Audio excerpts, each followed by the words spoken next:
Salut, ici Jean-François et aujourd'hui on va parler d'une petite série assez sympa qu'il est possible de voir à presque n'importe quel âge, ce qui est très rare sur Netflix, et qui s'appelle Anne avec un E.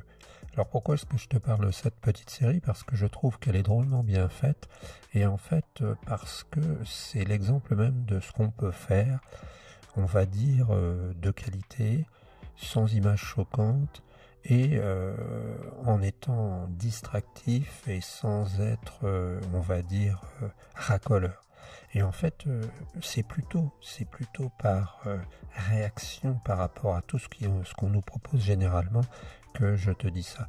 Parce qu'en fait, on se rend compte que dans les médias, eh bien, généralement, on a le cocktail de violence, le cocktail de sexe, le cocktail de brutalité, le cocktail de vulgarité, qui est mélangé et qui fait que souvent les gens regardent. Alors moi, il y a personnellement, mais c'est personnel, quelque chose dont j'ai horreur depuis pas mal de temps. Ce sont les enquêtes, les histoires policières, les trucs de crime.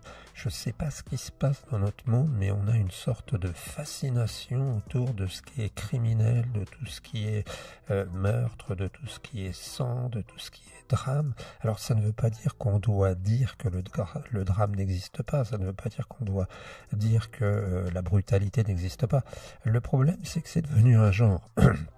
Et en fait, bon, je vais revenir à Anne avec un E, mais en fait c'est ça qui se passe, hein, c'est que c'est devenu un genre et puis on finit par n'avoir plus que des programmes où finalement on a l'un ou l'autre ou les quatre à la fois. Et il m'arrive parfois il arrive de regarder des séries et tu peux pas démarrer une série sans qu'il y ait un accouplement, parce que j'appelle ça un accouplement, c'est pire que des animaux. Et puis, ou alors une scène de masturbation, ou une scène de violence intense, ou je me demande, tu vois, je me demande si c'est nécessaire, et je te réponds non, non c'est pas nécessaire. Et cette petite série Anne avec un E, eh bien elle est vraiment super parce que elle met de côté tout ça, bien qu'il y ait des problèmes puisque c'est une orpheline.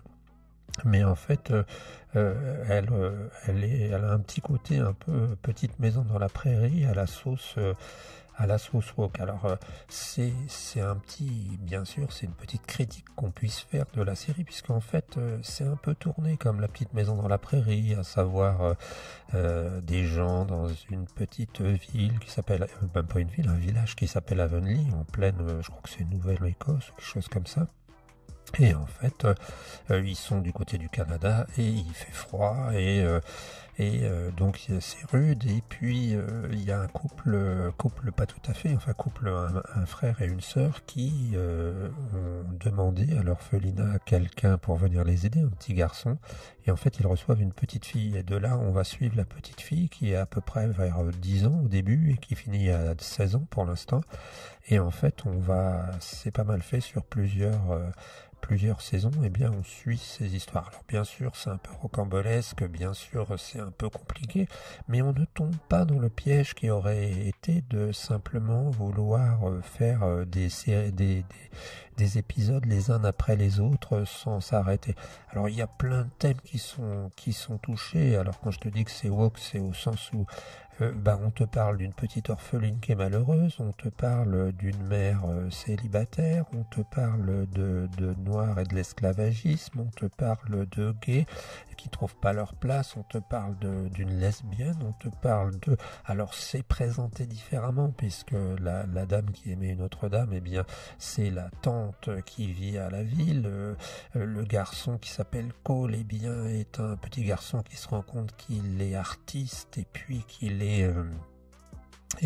aussi homosexuel. Ça pourrait devenir très indigeste parce qu'au bout du moment, on a l'impression, je te dis, j'ai calculé, j'ai regardé, on en discutait, mis à part les handicapés ou le monde handicapé, il n'y a personne qui manque à l'appel.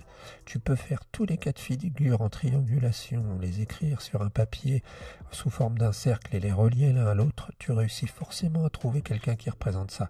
Alors, il y a des scènes un peu surréalistes aussi parce que la fameuse Anne, eh bien, il y a du militantisme, on dira, féministe, hein, parce que la fameuse Anne, eh bien, elle est militante, elle est aussi artiste. Il y a beaucoup de choses qui pourraient paraître indigestes là-dedans. Et finalement, même des choses qui sont surréalistes, quand par exemple la fameuse Anne à 16 ans va écrire un article et que dans le journal de l'école, et puis qu'ils vont défiler devant le groupe qui gère la censure, finalement, ça paraît complètement fou, mais c'est pas grave, c'est pas grave. Je trouve que c'est bien fait et ça mérite de le dire. Bien sûr, ben, on peut se dire que c'est une fiction et que on passe du temps à regarder quelque chose un peu sur le mode du divertissement. Il y a quelqu'un qui a écrit la dictature du divertissement, et en fait c'est un peu ça, si tu veux, c'est que bon, on s'assoit et puis on pense à rien d'autre, mais l'homme n'est pas fait que pour réfléchir ou écouter de la musique, de la grande musique tout le temps. Et que fait pour, je ne sais pas moi, aller voir des sculptures de Michel-Ange. Il n'est pas fait que pour ça. Et de temps en temps, je pense, il est bien de s'accorder des moments récréatifs. Parce que ce que j'aime bien avec cette série, c'est que en fait, cette jeune fille, elle est très attachante. Les acteurs jouent presque tous parfaitement. J'adore Matthew, qui est vraiment le type un peu dépassé, le frère. Frère et la sœur n'ont jamais vraiment eu d'histoire d'amour complète. La sœur est un peu coincée aussi. Bon, je n'ai pas lu les critiques, et puis de toute façon, après, quand on lit les critiques, on est parfois un peu déçu de voir, je ne sais pas, Matthew, qui est le paysan du coin, avec peut-être une chemise hawaïenne dans sa voiture décapotable. Après, on voit des images comme ça, ou apprendre que la fameuse Anne, elle est en fait, je sais pas, en fac de psycho, et puis qu'elle est, ou je sais pas. C'est pas encore, j'ai pas encore lu ça, donc je peux pas te dire, te parler. D'autre part, je sais pas si tu as remarqué, mais dans certaines séries, eh bien, c'est difficile de trouver des renseignements.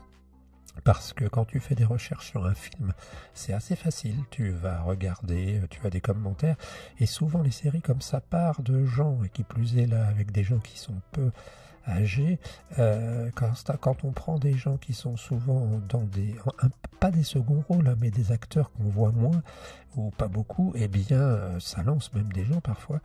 C'est difficile d'avoir des renseignements, même parfois des Wikipédia. On arrive à savoir. Alors je regarderai plus tard, hein, quand j'aurai fini complètement. Et puis je te recommande cette petite série. Ouais, voilà, très agréable. Il s'est passé quelque chose dans cette série, je sais pas quoi, mais une sorte de, comme un film, tu sais, il y avait je crois que c'est Fabrice Lecomte qui avait fait son premier film, hein, avant de faire Les Bronzés, et il était très stressé quand il a fait Les Bronzés, parce que les gens des Bronzés lui disaient, mais on comprend pas pourquoi tu es stressé. Bah oui, il avait fait son premier film qui s'appelait, je crois, tu vérifieras, les WC étaient fermés de l'intérieur. Donc c'était un truc avec Rochefort, je crois, avec Coluche, un film qui a pas marché. Et Coluche a dit, pas Rochefort, Rochefort a dit à un moment, quand ils lui ont demandé concernant ce film-là, je crois que c'est lui qui a dit ça, il a dit, on était dans le film et nous, on est des acteurs, on a fait ce qu'on nous a dit. Et en fait, jusqu'à la fin, on croyait qu'on arriverait que ça prendrait, quoi. Et ben, c'est un tout petit peu, j'ai l'impression, parfois, un film comme une mayonnaise. C'est-à-dire que il y a un moment, quand tu as fini, quand tu projettes, quand tu dis vas-y, on projette, eh bien tu vois si le film a marché, si ça a fonctionné, si l'alchimie a réussi. C'est un peu comme quand tu fais une mayonnaise. Tu sais, il y a des moments quand tu démarres ta mayonnaise, tu te dis zut, ça monte pas. Et puis il y a un moment, ça finit par monter, et puis tu rajoutes l'huile, et puis ça grimpe.